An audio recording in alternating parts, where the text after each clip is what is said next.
हाँ जी,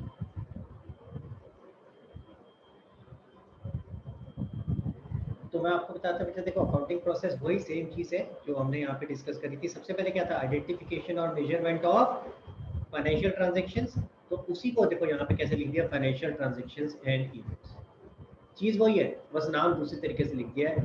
identification of financial transaction और measurement को यहाँ पे कंबाइन करके ऐसे दिखा दिया।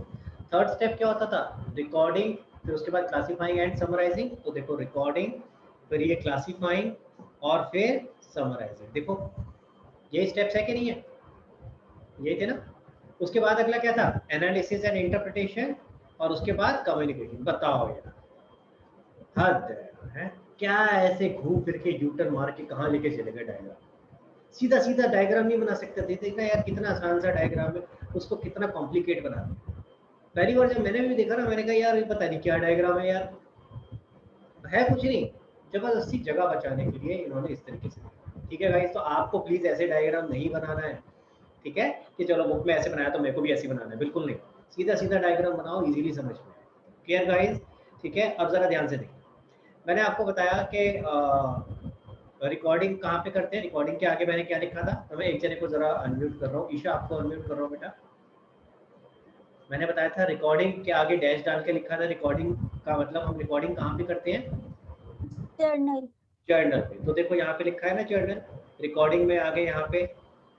ठीक है, ये सिर्फ रिकॉर्डिंग से एरर जा रहा है जर्नल पे, ये दिखाने के लिए कि रिकॉर्डिंग हम कहाँ कर रहे हैं, जर्नल। जर्नल में ये अलग अलग बुक्स हैं, ये हम बाद में डिस्कस करेंगे आगे जाकर जब जर्नल का चैप्टर करेंगे। ठीक है, कि कौन कौन सी बुक्स होती हैं। और उसके बाद क्लासिफिकेशन मैंने बताया था कहाँ होता है, देखो लेजर में। लेजर। लिखा है कि नहीं लिखा है। और उसके बाद समराइजिंग में मैंने बताया था यस। क्या क्या बनाते हैं हम, कहाँ कैसे कैसे समराइज करते हैं, ट्रायल बैलेंस बनाते हैं, trading profit and loss account बनाते हैं, और बैलेंस शीट। देखो ये चीजें बैलेंस लिखी थी कि शीट। नहीं लिखी थी, ये चीजें बताई थी मैंने। तो सारा यस। कुछ वही सेम है, बस उसको दिखाया है इतने गंदे तरीके से है, वरना इतने अच्छी तरीके से आप सिंपल फॉर्म में इसको प्रेजेंट कर सकते हो। तो प्लीज मेरी रिक्वेस्ट है, कॉपी पेस्ट करने में मत लग जाना। 99% बच्चों को मैं देख रहा था वो बिना समझे ऐसे इसको बताया रट लेते हैं कि ये डायग्राम में ये यहाँ से यहाँ एरो जा रहा है, यहाँ से एरो जा रहा है। अरे प्लीज ऐसे काम मत करना, सिंपल सी चीज है, उसको सिंपल रहना। ठीक है, क्लियर? चलो तो आगे चलते हैं। अकाउंटिंग प्रोसेस और जो हमने शुरू में सीखा था फीचर्स या कैरेक्टरिस्टिक्स ऑफ अकाउंटिंग सेम है। वहाँ हमने यहाँ प्रोसेस की तरह दिखा दिया उसको एरोज लगा करके, और वहाँ पे हमने वही चीज़ को डिटेल में समझा। क्लियर हो गया गाइस? चले आगे, ईशा परेरो में सर बेटा। हाँ जी, अब अगला पॉइंट क्या सीखना है अपने को, branches. Branches of accounting, branches का मतलब क्या होता है, शाखाएं। थोड़ा आसान कर देते हैं वर्ड को, ये लो, टाइप्स ऑफ। ठीक है, यानी कि अगर हम अकाउंटिंग की बात करते हैं तो कितनी तरह की अकाउंटिंग हमें की अकाउंटिंग होती है, और हमें कौन सी वाली सीखनी है। ठीक है, कितनी तरह की अकाउंटिंग होती है, टोटल 3 तरह की अकाउंटिंग होती है, 3 तरह की। पहली वाली को बोलते हैं फाइनेंशियल अकाउंटिंग, दूसरी होती है कॉस्ट अकाउंटिंग, और तीसरी होती है मैनेजमेंट अकाउंटिंग। ये 3 तरह की अकाउंटिंग।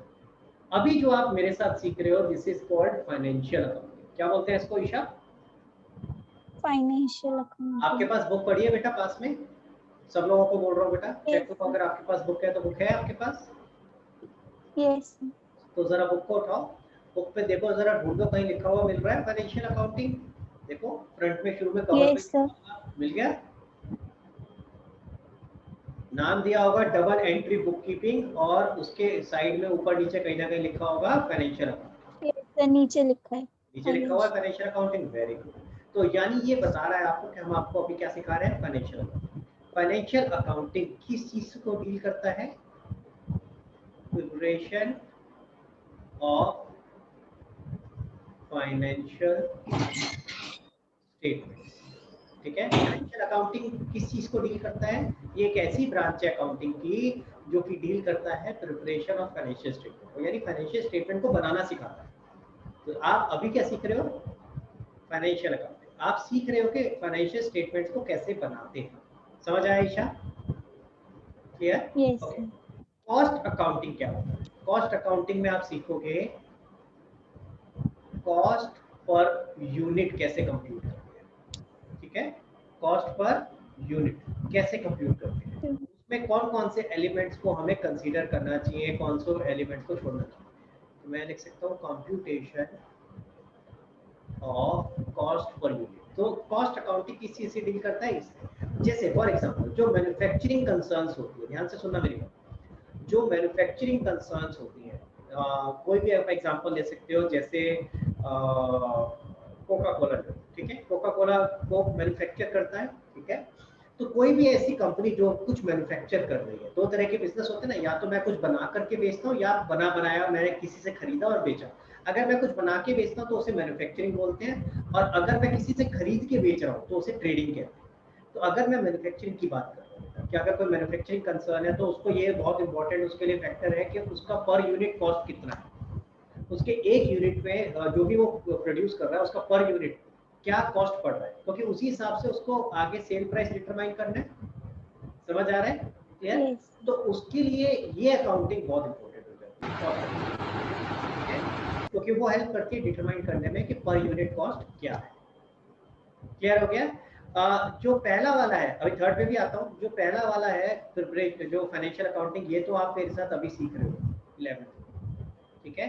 जो ये सेकंड वाला है ये आप सीखोगे ग्रेजुएशन में, ये अभी हम नहीं पढ़ेंगे, ये सिर्फ अभी थ्योरी के पॉइंट ऑफ व्यू से बस सिर्फ बताने के लिए आपको डाला हुआ है कि ब्रांचेस में एक ब्रांच आती है कॉस्ट अकाउंटिंग। ग्रेजुएशन में जब आप बीकॉम करोगे या कोई और कोर्स करोगे तो वहां पे आपको ये सीखने होंगे, ठीक है। और थर्ड आता है मैनेजमेंट अकाउंटिंग, यानी कि इसके अंदर आता है एनालिसिस एंड इंटरप्रिटेशन। जो आपने एक स्टेप सीखा ना अकाउंटिंग में, एनालिसिस एंड इंटरप्रिटेशन।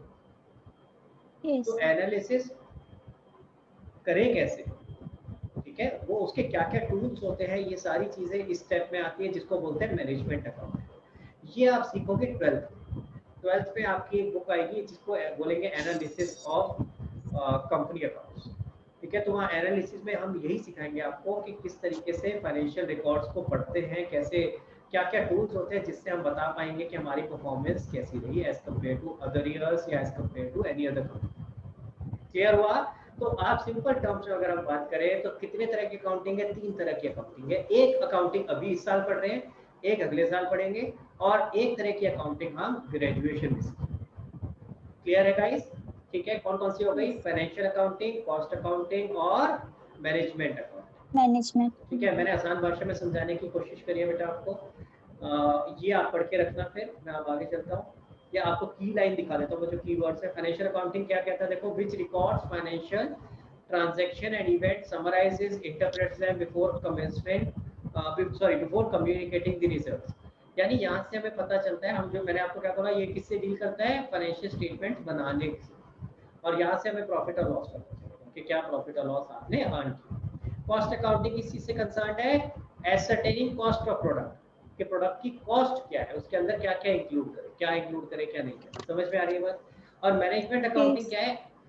ऐसी accounting which enables the management in taking decisions, यानी एक तरह से हम उसको एनालाइज करना सीखते हैं यहाँ पे, जो भी हमारे रिजल्ट्स है उसे कैसे एनालाइज करते हैं। ठीक है, क्लियर हुआ गाइस? क्लियर हो गया यहाँ तक? चले आगे, ठीक है ईशा? Yes. ओके, अब बहुत मजेदार चीज आ रही है, book keeping, accounting and accountancy. दो चीजें तो हम डिस्कस कर चुके हैं, देखें आपको आता है कि नहीं। अकाउंटिंग और अकाउंटेंसी में क्या फर्क है बेटा? मैंने फर्स्ट क्लास में सिखाया। सबसे पहली So accounting is the process of making accounts. Accountancy is the study of to study how to make accounts. ये बोल सकते हो स्टडी ऑफ अकाउंटिंग, ऐसे बोल Yes. सकते हैं। मैं दोबारा से बोल रहा हूँ, ईशा ने जो बोला, accountancy is the subject knowledge, is the subject knowledge, जहां हम सीख रहे हैं, जो अभी हम पढ़ रहे हैं वो क्या है? अकाउंटेंसी। जब हम पढ़ लेंगे, सीख लेंगे, जब उसके बाद हम इसको प्रैक्टिकली इंप्लीमेंट करेंगे तो उसे क्या बोलेंगे? अकाउंटिंग। कि हम क्या कर रहे हैं? अकाउंटिंग। समझ आई मेरी बात? तो अकाउंटेंसी और अकाउंटिंग तो क्लियर है, ठीक है। एक थर्ड, एक तीसरा शब्द और आ गया, बुक कीपिंग। और हमने हमारे कवर पे भी वही लिखा हुआ है, डबल एंट्री बुक कीपिंग, है ना। हमारे बुक के जो फ्रंट पेज है उसमें भी ये लिखा है। तो भाई ये बुक कीपिंग क्या चीज़ है? तो बहुत ही आसान है, कुछ भी नहीं है, जरा समझते हैं। अकाउंटिंग में क्या क्या प्रोसेस था, अकाउंटिंग के स्टेप्स मैंने बताए थे ईशा, अभी थोड़ी देर पहले डिस्कस किया था ना, वो फ्लो चार्ट क्या क्या था उसके अंदर, कितने स्टेप्स थे? Identification 7 थे. 7 थे, बहुत बढ़िया। सबसे पहली चीज तो दिमाग में ये क्लियर होना चाहिए, 7 थे। हाँ बेटा बोलो। Identification, measurement, recording, classifying, summarizing, हाँ, analyzing and last interpretation, communication. Communication. Very good, बहुत ही बढ़िया बेटा। देखो कोशिश करोगे तो चीजें ऐसी याद हो जाती हैं। तो ये 7 स्टेप्स हैं, इन सातों स्टेप को कंबाइन करो तो क्या कहलाता है? अकाउंटिंग। क्या आपने अकाउंटिंग किया है? ठीक है, जरा ध्यान से देखना, वापस से दिखा रहा हूँ आपको यहाँ पे वही 7 स्टेप लिखे हुए हैं। ठीक है, हाँ जी। पहले फॉर द टाइम बिंग जो मैं रब कर रहा हूँ इसको इग्नोर करेंगे। हाँ, ये सातों के सातों स्टेप्स, सातों के सातों स्टेप्स देखो, इसको क्या कहते हैं? अकाउंटिंग। क्लियर है ये? समझ Yes. आया? इस सातों के सातों स्टेप्स को कंबाइन करें तो क्या कहलाता है? अकाउंटिंग। और जो शुरू के स्टेप्स हैं, ठीक है, अगर मैं शुरू के स्टेप्स देखो, शुरू के 4 स्टेप्स, हाँ जी, ये जो शुरू के 4 स्टेप्स अगर सिर्फ यहीं तक की बात करूं तो ये कहलाता है बुक कीपिंग। यानी कि अकाउंटिंग तो क्या हो गया? पूरे के पूरे 7 स्टेप्स। अकाउंटिंग क्या हो गया Yes. बेटा? पूरे के पूरे 7 स्टेप्स। और बुक कीपिंग क्या है? उसी में से एक छोटा सा पार्ट। बुक कीपिंग क्या है? अकाउंटिंग का एक छोटा सा पार्ट। ठीक है, क्या पार्ट? पहले 4 Yes. स्टेप्स। ये पहले 4 स्टेप्स बुक कीपिंग क्यों कहलाते हैं? क्योंकि ये बेसिक स्टेप्स होते हैं। ठीक है, आप पूरे साल जब अकाउंटिंग हम कर रहे होते हैं तो क्या कर रहे होते हैं? जर्नल बना रहे होंगे, लेजर बना रहे होंगे, जर्नल बना रहे होंगे, लेजर बना रहे होंगे, ये चल रहा होगा। यानी पहले 4 स्टेप्स फॉलो कर रहे हो। तो हम आमतौर पे क्या कहते हैं? हम क्या कर रहे हैं? बुक कीपिंग कर रहे हैं। पूरे साल यही चल रहा होता है, पूरे साल journal ledger, journal ledger, journal ledger, ये चल रहा है। जब साल खत्म हो जाएगा ना, तब उसके बाद आगे के स्टेप शुरू होते हैं, विच इज 5, 6 और 7। तो ये जो फाइनेंशियल स्टेटमेंट बनती है वो कब बनती है? साल के एंड में। समझ आ रहा है? क्लियर हुआ? तो अगर टेक्निकली मैं आपको बताऊं तो टेक्निकली अकाउंटिंग पूरे 7 स्टेप्स को कंबाइन करें तो अकाउंटिंग बनेगा। ठीक है, अकाउंटिंग पूरे के पूरे 7 स्टेप्स हैं। और बुक कीपिंग अकाउंटिंग का ही एक पार्ट है। बुक कीपिंग अकाउंटिंग का एक पार्ट है। पहले 4 स्टेप्स को बुक कीपिंग है। समझ आया? Clear Yes. है? तो अगर हम इन दोनों में डिफरेंशिएट करना चाहें, अगर दोनों में डिफरेंशिएट करना चाहें, what is the difference between bookkeeping and accounting, तो हमें क्या कहना चाहिए? पहले 4 स्टेप बुक कीपिंग है और पूरे के पूरे 7 स्टेप अकाउंटिंग है। ये बोलना चाहिए कि नहीं बोलना चाहिए? लेकिन Yes. अनफॉर्चुनेटली बुक में अगर आप डिफरेंस बिटवीन पढ़ोगे ना तो इस तरीके से नहीं किया। उसमें कैसे किया वो बता रहा हूँ, देखो जरा ध्यान से। उसके अंदर, बुक के अंदर जब आप डिफरेंस बिटवीन पढ़ोगे तो डिफरेंस बिटवीन ऐसे बताया हुआ है जैसे कि, जस्ट अ सेकंड, हाँ जी, जैसे कि पहले 4 स्टेप बुक कीपिंग है और उसके बाद वाले स्टेप अकाउंटिंग है।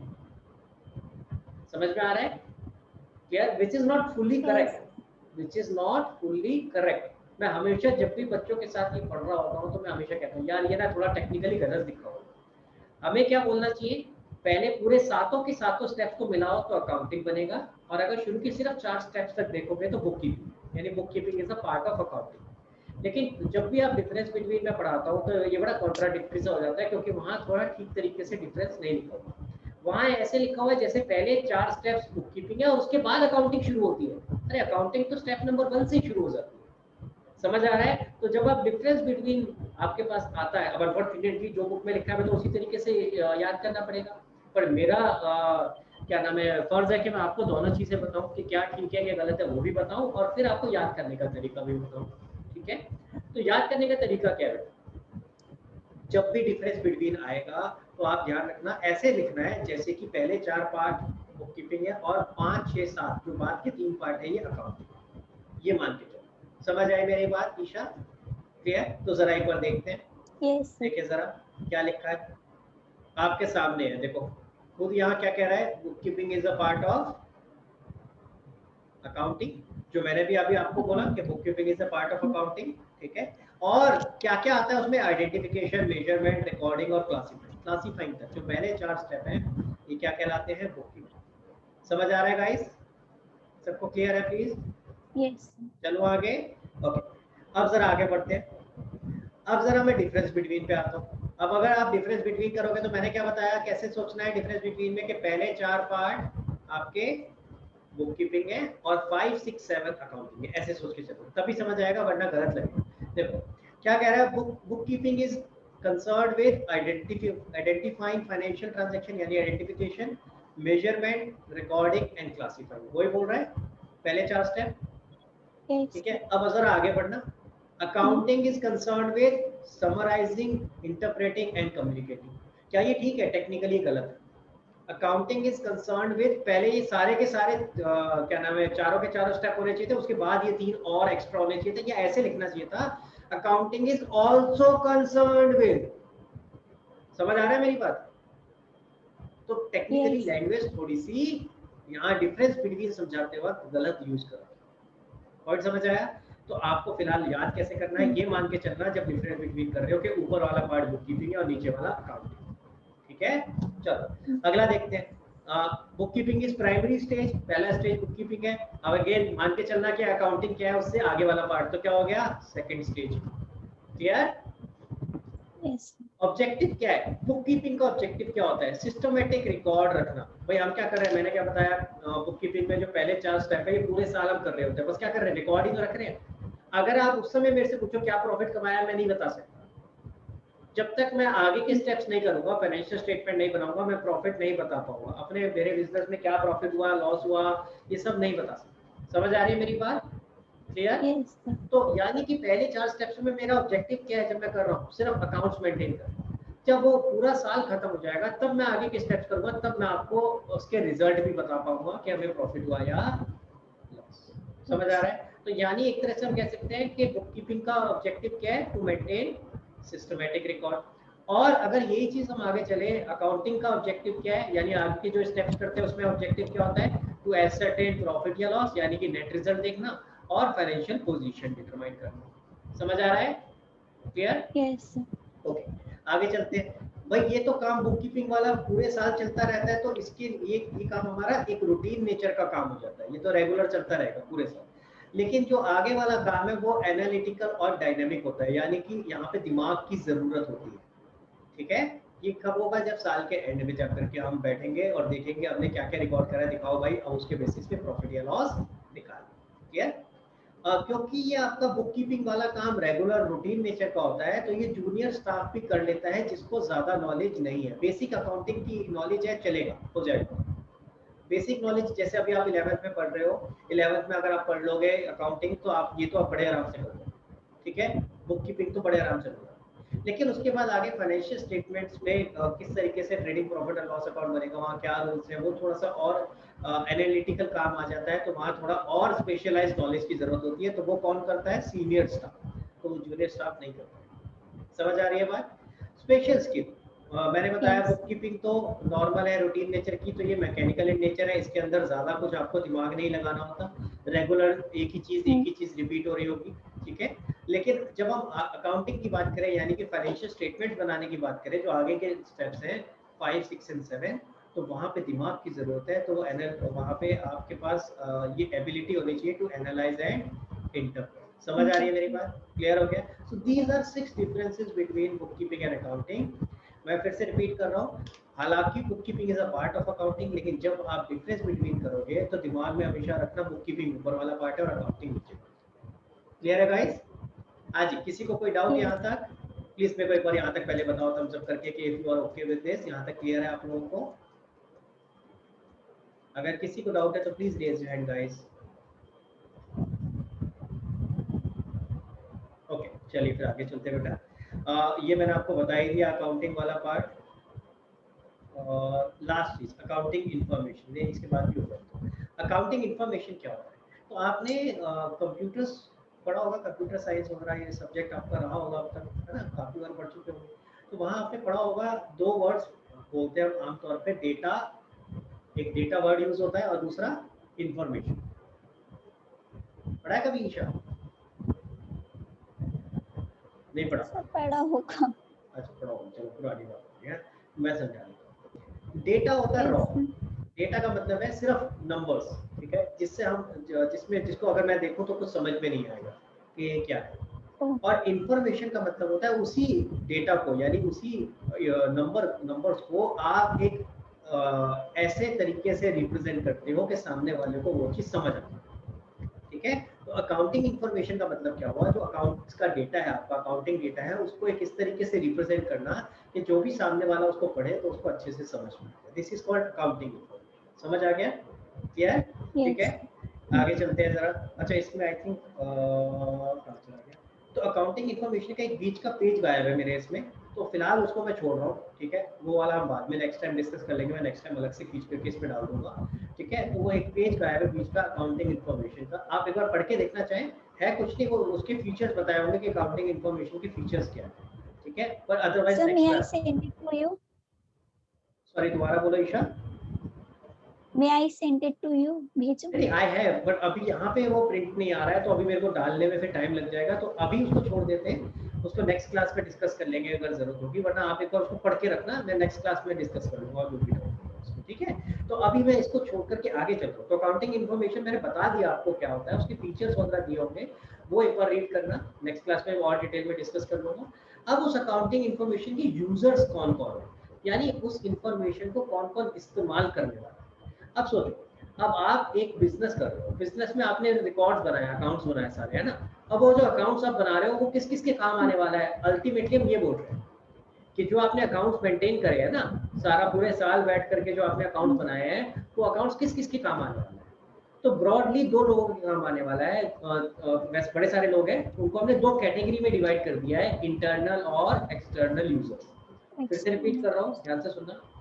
जितने भी लोग हैं जो उस अकाउंटिंग इन्फॉर्मेशन को यूज करने वाले हैं, उनको हमने ब्रॉडली दो पार्ट्स में डिवाइड कर दिया है, internal users and external users. दो कैटेगरी बताओ। इंटरनल यूजर कौन होगा है, जो इंटरनली कनेक्टेड है आपके बिजनेस से, जो इंटरनली कनेक्टेड है आपके बिजनेस से। जैसे सबसे पहले बंदा कौन, ओनर, जो बिजनेस को ओन करता है। जैसे हमारे केस में जब मैं राहुल फर्नीचर लिमिटेड की बात करता हूँ, तो ओनर कौन हो गया, राहुल। समझ में आ रहा है क्या। तो वो सबसे ज्यादा और सबसे इम्पोर्टेंट बंदा है, जो पहले वेट कर रहा है कि अकाउंटिंग इन्फॉर्मेशन उसको मिले, क्योंकि भाई वो तो बिजनेस कर ही ले रहा है कि प्रॉफिट लॉस पता चले, और वो कहाँ से पता चलेगा, अकाउंट्स को देख करके। समझ आए बात। तो पहला यूजर जो इंटरनल यूजर है वो कौन हो गया बेटा, ओनर। क्लियर।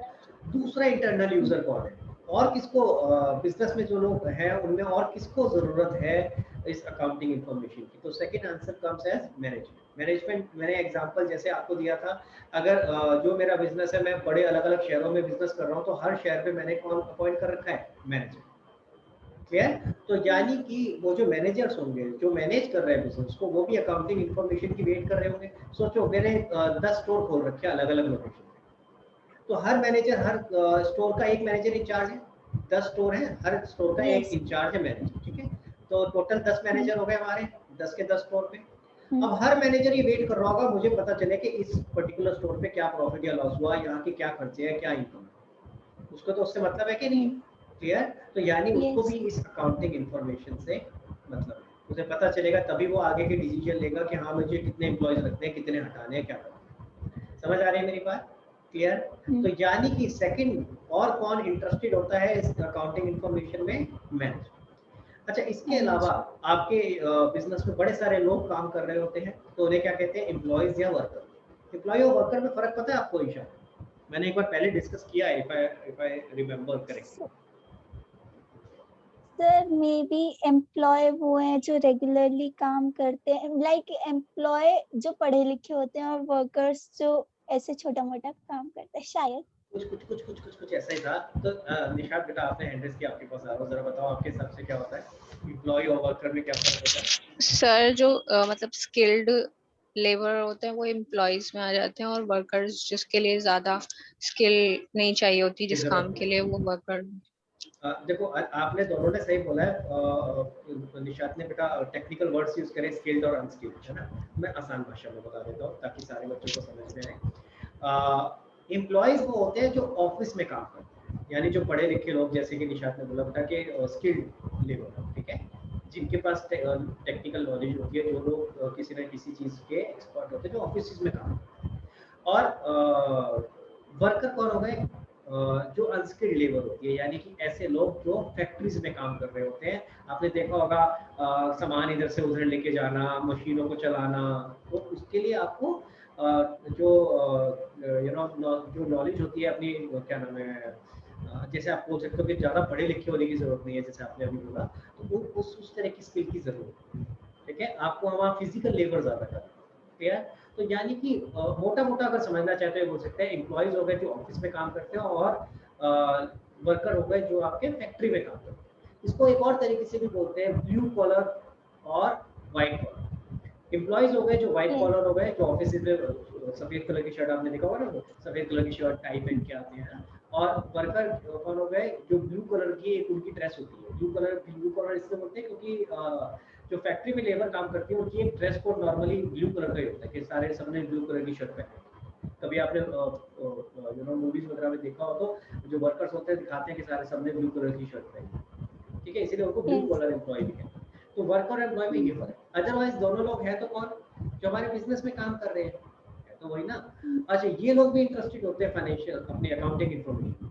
ये किस लिए इंटरेस्टेड होते हैं भैया, ये भी तो इंटरेस्टेड होंगे कि प्रॉफिट हो रहा है, लॉस हो रहा है, क्या हो रहा है। अल्टीमेटली मेहनत तो हम करे जा रहे हैं, कल को पता चला हम तो मेहनत कर रहे हैं, प्रॉफिट हो रहा है, अच्छा खासा प्रॉफिट कमा रहे हैं जो ओनर है, और हमसे कह रहे हैं कि नहीं जी हमारा तो काम धंधा अच्छा नहीं चल रहा है और हम तो आपको सैलरी नहीं दे पाएंगे या हम बोनस नहीं दे पाएंगे। समझ आ रही है मेरी बात? तो they are very much interested to know कि बिजनेस कैसा कर रहा है, उनको ये इंफॉर्मेशन चाहिए। प्लस कई सारे फंड्स भी मेंटेन करती है जो इनका एम्प्लॉयर होता है ना, जो एम्प्लॉयर होगा तो वो अपने एम्प्लॉयज को सैलरी पे करते वक्त कुछ पैसे काट लेता है, उसको बोलते हैं प्रोविडेंट फंड। तो सरकार की तरफ से मैंडेटरी है कि आप सारे पैसे नहीं दोगे, कुछ 10-12% काट लोगे और उसका एक फंड बना के अलग से रखोगे ताकि कभी उनको जब वो रिटायर होंगे तब उनके पास पैसा हो। समझ आ रहा है? वरना क्या होता है, आप उनको जितने भी पैसे दोगे वो तो फट करके सारे के सारे उड़ा देंगे और 60 साल के बाद जब उनकी रिटायरमेंट एज आ जाएगी वो कहेंगे हमारे पास तो कुछ है ही नहीं, हम क्या करें। तो ये चीजें भी वो कहाँ मेंटेन करके रखते हैं, अपने पास एम्प्लॉयर मेंटेन करके रखता है। तो ये सब चीजें सही से मेंटेन करी है नहीं करी है, ये सब चीज वो दिखा रहा है नहीं दिखा रहा है, कहाँ से पता चलेगा? अकाउंट्स को देखता है। समझ आ रहा है? तो यानी कि एम्प्लॉय और वर्कर ये क्यों इंटरेस्टेड होते हैं? 2-3 चीजों के लिए कि भैया उनको बोनस मिलेगा या नहीं मिलेगा ये पता चले, depending upon companies performance. Plus जो फंड्स उनके बिहाफ पे एम्प्लॉयर मेंटेन कर रहा है वो ठीक से मेंटेन कर रहा है या नहीं कर रहा है, ये चेक करें। क्लियर हो गया गाइस? ठीक है, तो these are the 3 sir new book में उस पे पॉइंट पे आ रहा हूँ, न्यू बुक वाले पे। अदरवाइज पहले मैं इसको कंप्लीट करता हूँ फिर आ। तो these are the 3 internal users जो कि इंटरनली बिजनेस से कनेक्टेड हैं, ठीक है, और उनको अकाउंटिंग इंफॉर्मेशन चाहिए, ठीक है। अगर आप अब न्यू बुक में देखोगे तो जो ये एम्प्लॉय एंड वर्कर है इसको उठा करके उन्होंने एक्सटर्नल यूजर में डाल दिया। इस कई सालों से ये इंटरनल यूजर के अंदर, कई सालों से मैं जब से मतलब पढ़ाता आ रहा हूँ, जब मैंने खुद भी पढ़ा था तब से ये इंटरनल यूजर में ही था। इस साल उठा करके इसको एक्सटर्नल यूजर में डाल दिया है। और ये 2 बुक्स में है, आप अगर देखोगे टीएस ग्रेवाल में और डीके ग्रेवाल में, और किसी बुक में देखोगे तो अभी भी इंटरनल यूजर में। तो ये ऑथर का पर्सनल व्यू है कि उन्होंने इस बार इसको उठा करके एक्सटर्नल यूजर में डाल दिया। हम लोगों ने एज अ टीचर, हम लोगों का भी ग्रुप बना हुआ है, तो हमने टीएस ग्रेवाल सर से डिस्कस भी करने की कोशिश करी और समझने की कोशिश भी करी कि ऐसा क्या हुआ कि भाई आप इसको अब इंटरनल ना मानते हुए एक्सटर्नल मान रहे हो। तो हमारे पास कोई बहुत ज्यादा कंक्लूसिव, मतलब as far as I am concerned, I was not fully convinced with the answer which was provided to us. But उनका आंसर क्या मैं वो बता देता हूँ। उनका कहना ये था क्योंकि एम्प्लॉइज और वर्कर्स के पास कंट्रोल नहीं होता, वो लोग अकाउंटिंग इंफॉर्मेशन अकाउंट्स डिटेल में नहीं देख सकते, काफी रिस्ट्रिक्टेड एक्सेस होता है, तो इसलिए उनको भी हम एक्सटर्नल में कंसीडर करते हैं, ठीक है। तो again this is there view. अगर आपसे टीचर कहता है कि नहीं ऐसे ही जो इस साल लिखा हुआ भाई वैसे याद कर लो, तो आप 2 ओनर और मैनेजमेंट को इंटरनल में याद कर लेना और एम्प्लॉय एंड वर्कर को एक्सटर्नल में। But as far as I am concern, मेरे हिसाब से ये अभी भी इंटरनल में ही रहना चाहिए था। क्लियर? ठीक है, ठीक है ईशा? यस। चलिए अब आगे चलते हैं। अब एक्सटर्नल कौन से हैं? अब देखो सिंपल, अगर मैं एक्सटर्नल को इस तरह से समझो, एक्सटर्नल का मतलब है ऐसे यूजर्स जो कि बिजनेस से बाहर से रिलेटेड है, बिजनेस का पार्ट नहीं है। भाई ये 3 तो बिजनेस के पार्ट थे, इसलिए इंटरनल बोल रहे थे। कौन कौन? ओनर, मैनेजमेंट और वर्कर्स, ये तो इंटरनली रिलेटेड थे, उसी का पार्ट थे। अब इनको छोड़ के जितने भी लोग हैं जो अकाउंटिंग इंफॉर्मेशन में इंटरेस्टेड है वो सारे क्या कहलाएंगे? एक्सटर्नल यूजर्स, ठीक है। कौन कौन से हैं? टोटल 7 है ये।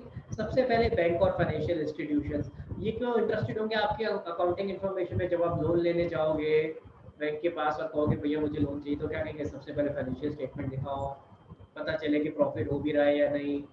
वो पुराना पिछला सारा फाइनेंशियल स्टेटमेंट दिखाओ, पिछले 5 साल का सारा ट्रैक रिकॉर्ड देखिए कि कितना प्रॉफिट हो रहा है, बढ़ रहा है, कम हो रहा है, क्या हो रहा है। और बैलेंस शीट दिखाओ, उससे पता चलेगा कि आपने किसी और से कोई लोन वोन तो नहीं ले रखा, हमसे लेने आ गए, पता चला 4 लोन ऑलरेडी चल रहे हैं। तो फाइनेंशियल इंस्टीट्यूशन और बैंक को जरूरत होती है आपकी फाइनेंशियल स्टेटमेंट, इसलिए क्लियर हो गया, समझ में आया? Yes, sir. इन्वेस्टर और पोटेंशियल इन्वेस्टर, अब सोचो ईशा, अगर आपके पास 1000 रुपए और आपको इन्वेस्ट करना हो, ठीक है, अब आप कैसे डिसाइड करोगे? टाटा में इन्वेस्ट करूँ, रिलायंस में इन्वेस्ट करूँ, कहाँ लगाऊँ ये पैसे? तो सबसे पहला काम क्या करोगे? कहोगे फाइनेंशियल स्टेटमेंट दिखाओ जी, पता चले कि किस कंपनी का कितना प्रॉफिट है, क्या पोजीशन है, समझ आ रही है मेरी बात? तो कोई भी अगर कोई पैसा लगाना चाह रहा है, जिसने लगा दिया वो, या जो और लगाने की सोच रहा है, उसको बोलते हैं पोटेंशियल इन्वेस्टर। तो कोई अगर सोच रहा है लगाने की, तो उसको भी तो फाइनेंशियल स्टेटमेंट चाहिए देखने के लिए कि आगे फ्यूचर प्रोस्पेक्ट्स क्या है, क्या जहाँ मैं पैसा लगा रहा हूँ सेफ रहेगा या नहीं रहेगा, और ग्रो करेगा या नहीं करेगा। क्लियर? Yes. तीसरा क्या है? क्रेडिटर। अब अगर बिजनेस ने किसी से उधार पे माल खरीदा है, तो वो इंटरेस्टेड होगा कि नहीं होगा ये देखने के लिए कि बिजनेस ठीक चल रहा है कि नहीं। कल को पता चला उसका माल, उसका जो भी उसने माल उधार पे दिया था, उसके पैसे ही नहीं मिले। क्लियर? तो क्रेडिटर्स भी इंटरेस्टेड होते हैं अकाउंटिंग इंफॉर्मेशन में टू जज कि भाई हम इनको आगे फर्दर उधार पे माल देते रहे या नहीं देते। गवर्नमेंट और अथॉरिटीज किस लिए इंटरेस्टेड होती है? गवर्नमेंट इसलिए इंटरेस्टेड होती है दो चीजों की वजह से, मैं यहाँ लिख देता हूँ दो चीजें कौन कौन सी। एक तो पॉलिसी बनाने के लिए, ठीक है, तो सरकार को पॉलिसीज बनानी है, उसके लिए उसको चाहिए कि भाई जो जो कंपनीज अलग अलग इंडस्ट्री में काम कर रही है वो कैसी परफॉर्म कर रही है, उसी हिसाब से पॉलिसी बनाई जाती है। और दूसरा एक और पर्पस होता है टैक्स कलेक्ट करने, ठीक है, तो दूसरा पर्पस क्या होता है? टैक्स। जब तक गवर्नमेंट देखेगी कि भाई आपके फाइनेंशियल स्टेटमेंट्स को नहीं देखेगी, तब तक उसे क्या पता चलेगा कि आपका कितना प्रॉफिट हुआ है? आप तो कुछ भी फिगर बोल दोगे और उसके हिसाब से कुछ भी टैक्स जमा कर दोगे, ठीक है। तो हमारे लिए गवर्नमेंट के लिए तो क्या है इंपॉर्टेंट कि भाई वो आपकी अकाउंटिंग इन्फॉर्मेशन देखे, यानी फाइनेंशियल स्टेटमेंट देखे, और वहां से डिटरमाइन करेगी कि आपको कितना प्रॉफिट हुआ और उसके हिसाब से कितना टैक्स बनना चाहिए। तो टैक्स और पॉलिसीज को डिटरमाइन करने के लिए गवर्नमेंट को आपकी फाइनेंशियल इन्फॉर्मेशन चाहिए होगी। समझ आ रही है मेरी बात? क्लियर है यहाँ तक? Yes. ओके, 3 और रह गए, फिर आज की क्लास यही खत्म करेंगे। 3 पॉइंट और करते हैं जरा जल्दी से। अगला क्या है? रिसर्चर्स। रिसर्चर कौन होते हैं? रिसर्चर ये लोग होते हैं जो कि ये बताते हैं, और जो आपकी फाइनेंशियल स्टेटमेंट को देख करके बताते हैं कि कौन से बिजनेस प्रॉफिटेबल है, कहाँ पे किस लोकेशन पे काम करना चाहिए नहीं करना चाहिए। सोचो ईशा, अगर आपके पास 10 लाख रुपए हो आज और आपको ये डिसाइड करना हो कि इस 10 लाख रुपए से मैं कौन सा बिजनेस करूँ और कहाँ पे करूँ, तो आपके पास आंसर नहीं होगा। क्यों? क्योंकि आपने सोचा ही नहीं, आपने एनालाइज ही नहीं किया, और अगर करने भी बैठोगे तो कैसे करोगे? तो उसके लिए वहां पे रोल आता है रिसर्चर्स का। कई सारी कंपनीज ऐसी होती हैं जो सिर्फ यही काम कर रही होती है, रिसर्च करती है और देखती है कि किस इंडस्ट्री में कितना प्रॉफिट है, क्या मार्जिन्स हैं, और कौन सी लोकेशन पे क्या काम अच्छा रहेगा, ठीक है। तो वो ये सब रिसर्च करेंगे कैसे? उनके लिए ये जब तक उनको ये इन्फॉर्मेशन नहीं मिलेगी, अलग अलग कंपनीज का डेटा नहीं मिलेगा, अलग अलग कंपनीज की फाइनेंशियल स्टेटमेंट नहीं मिलेगी, तो ये रिसर्च कर ही नहीं पाएंगे। तो इसीलिए दे आर ऑल्सो यूजर जिनको ये सारी इन्फॉर्मेशन चाहिए होती है। समझ आ रही है मेरी बात? आपको पता है सबसे प्रॉफिटेबल बिजनेस कौन सा है? Yes. अगर आपसे आज की डेट में पूछूं, ऐसी दिमाग में कौन सा बिजनेस आता है सबसे Technology. Okay, Technology. और कोई? लेट्स सी, जरा पूछते हैं एक तो लोगों से। हाँ जी, रेज योर हैंड गाइस, देखिए जरा क्या क्या आंसर आते हैं। Malaika? Sir digital marketing. Digital marketing मतलब वो टेक्नोलॉजी से मिलता जुलता सही कुछ हो गया। और हाँ निशा बताओ। सवाल रिपीट कर रहा हूँ, मैंने सवाल पूछा है कि आपके हिसाब से सबसे प्रॉफिटेबल बिजनेस क्या है, यानी अगर आज आप बिजनेस करना चाहो तो सबसे ज्यादा मुनाफा कहाँ होगा? कौन सा बिजनेस ऐसा लगता है जिसमें सबसे ज्यादा मुनाफा होगा? हाँ बताइए निशा। Sir science. साइंस बोले तो मतलब उसमें क्या काम क्या करूंगा? गाइस मेरी आवाज आ रही है आप लोगों को? आई थिंक बीच में है। Yes, sir. हाँ निशा बताओ आप क्या कह रहे थे निशा? सर जो साइंटिस्ट के रिसर्चेस होते हैं। साइंस यानी रिसर्च एंड डेवलपमेंट आप कहना चाह रहे हो। रिसर्च एंड डेवलपमेंट से रिलेटेड काम करना चाहिए, वहाँ पे काफी मुनाफा है। ओके, पारिशा आपने बेटा परीक्षा सॉरी आपने हैंड रेज किया था, फिर आपने हैंड्स डाउन कर दिया। बता भाई, कुछ दिमाग में आया था तो बता भी दे, कोई बात नहीं।